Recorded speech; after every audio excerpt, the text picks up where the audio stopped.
Welcome back to the kitchen, everybody. This is your boy, the Mad Chef, and tonight we're going back to one of my absolute favorite parts of this channel, and that's the Pinterest challenges. And tonight we're going to be making the best white cheddar chicken pasta you've ever had in your life. So come on and join me. Alright, so the original author of this particular Pinterest recipe is 100K recipes or 100,000 recipes, and it's their white cheddar chicken pasta. I did, full disclosure, try this last week before posting this video, and I made this recipe about 99% of the way that the original author had intended it, minus the Dijon mustard because I didn't have any on hand for the sauce, so I just substituted with a teaspoon of ground mustard, which is kind of what you do in that situation.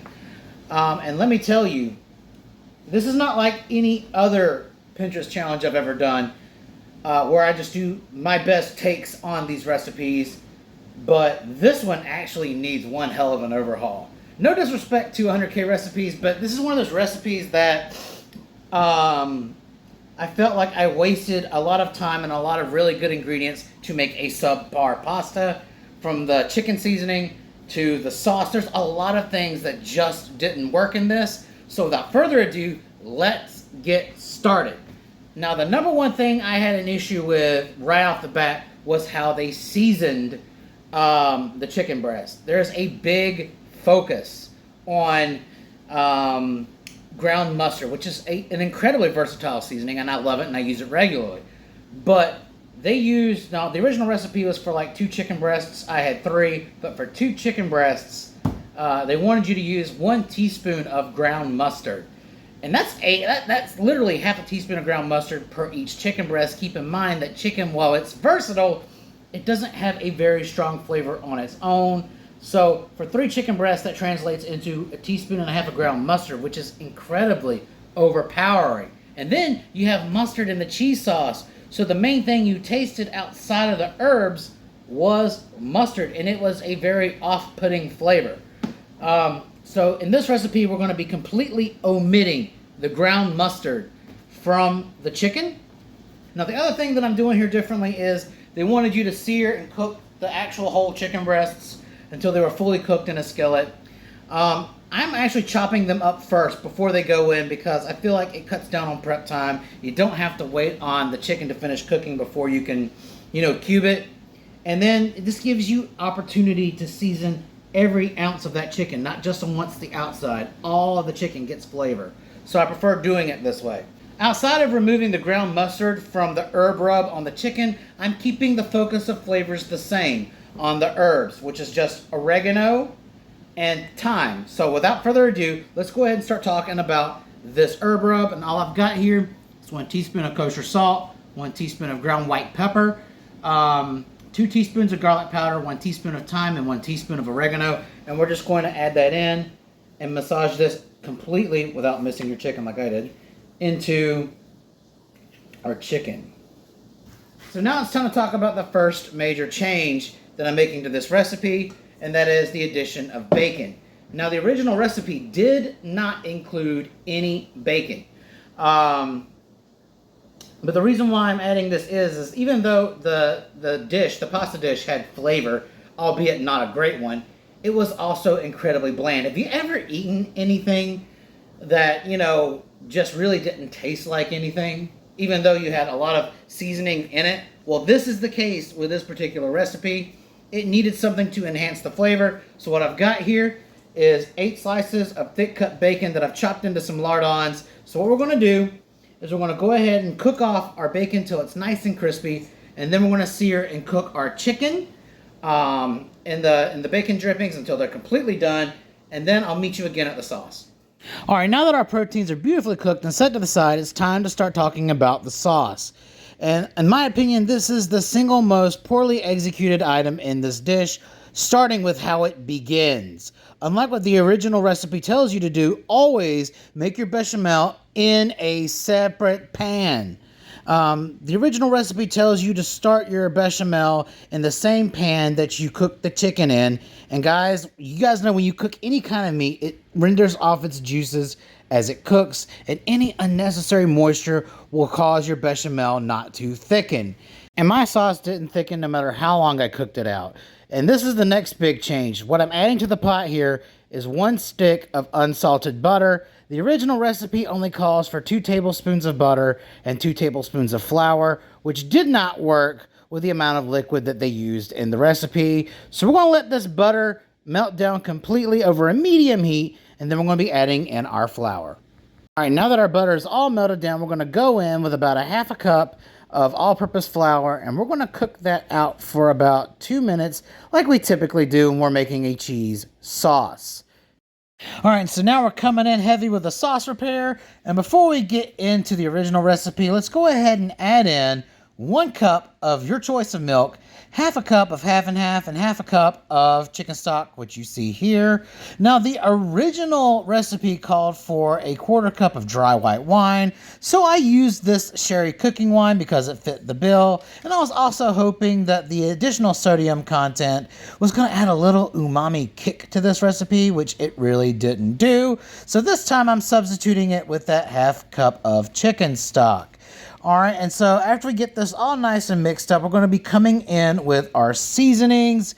All right, so in this cup, I have 1 teaspoon of kosher salt, 1 teaspoon ground white pepper, 1 teaspoon garlic powder, half a teaspoon of onion powder, 1 teaspoon of mustard powder, and that's all we're using of that, 1 teaspoon of thyme, 1 teaspoon of oregano, 1 teaspoon of parsley, and half a teaspoon of red chili flakes, and we're going to continually beat this over a medium heat. All right, and so another weird thing about the original recipe is after you melted down the butter and then added your flour, they wanted you to add fresh garlic to the roux, along with, the wine and the Dijon or ground mustard.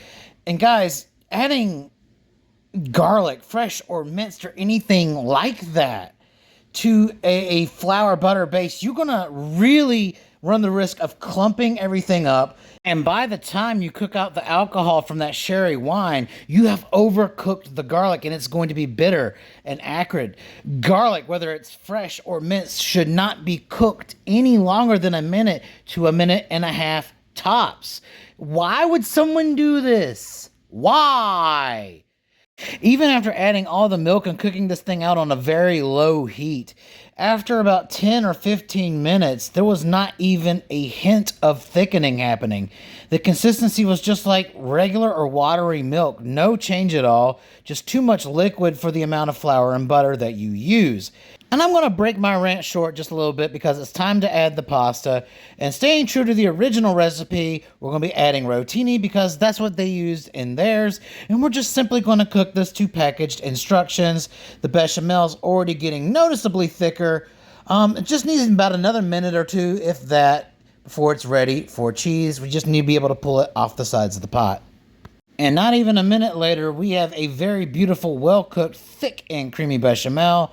And to that, we're going to be adding 2 cups of sharp white cheddar, freshly grated. No back stuff this time, guys. And we're going to be adding that in small increments at a time, making sure that all of our cheese is fully melted before adding in another handful. You know the rules, guys. No lumps, no clumps, just smooth and creamy. And once both our cheese sauce and our pasta is done, I will meet you guys at assembly. All right, now that our cheese sauce is cooked and our pasta is beautifully cooked and drained, it's time to put this bad boy together. All you see me doing here is taking a couple of really nice scoops of our chicken and bacon, and all the bacon is currently hiding at the bottom of the bowl. And then to this, we're going to be adding in a couple of really nice and hefty scoops of our delicious white cheddar sauce. And guys, look at that. That's just beautiful. That is what a cheese sauce looks like, and I'm getting hungry just looking at this now. And we're going to try to combine this all together. And another pro tip that I'm going to introduce to you guys, you've seen me do it before, is anytime that you cook pasta, you absolutely must reserve 1 coffee mug or 1 cup of that pasta water. The reason being is, as you can see, this is a little gummy, especially with cheese sauces. This is a little gummy. It's going to be kind of hard to stir, and that pasta water is going to help come in and loosen that up, make it a little more workable. But guys, please use it judiciously. A little too much pasta water will cause us to become runny, and we don't want that. And also keep in mind that it has a decent sodium content because the water is salted. So don't go too crazy. You just want enough to loosen it up to where it becomes a cohesive sauce. So we're going to be repeating this pattern, adding our meat, our beautiful cheese sauce, and then a spritz of that pasta water whenever needed, just to keep things flowing smoothly and creamy. And guys, this pasta is bussin'. Don't believe me? Just listen to how it sounds. Oh, yeah. And that is one sexy pot of pasta right there. That was, yeah. What I meant to say was, we're just going to keep repeating these steps until all of our quality ingredients are combined. And I'm excited for the taste test that's about to happen, so I'll see you then. All right, guys, and that is it. And is that not just a beautiful bowl of food here? Now, I'm not going to really knock 100K recipes too much, because the idea of a white cheddar chicken pasta is an incredible weeknight meal idea. I feel like it's a very tasty idea, but I felt like they used the wrong vehicles to get there, which is why I'm here today. And hopefully we've made this the best it's ever been. It smells amazing. It looks amazing. Everything turned out exactly as it should have. So there's only one test left to do, and that's the taste test.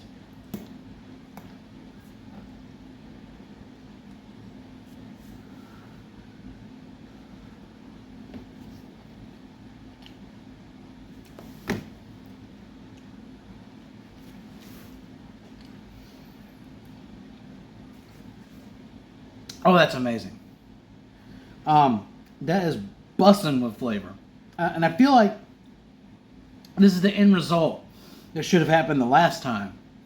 And honestly, we got more flavor by using simpler ingredients and less ingredients. And the guys, I don't always preach this idea, but there is some virtue in it. Sometimes less is more.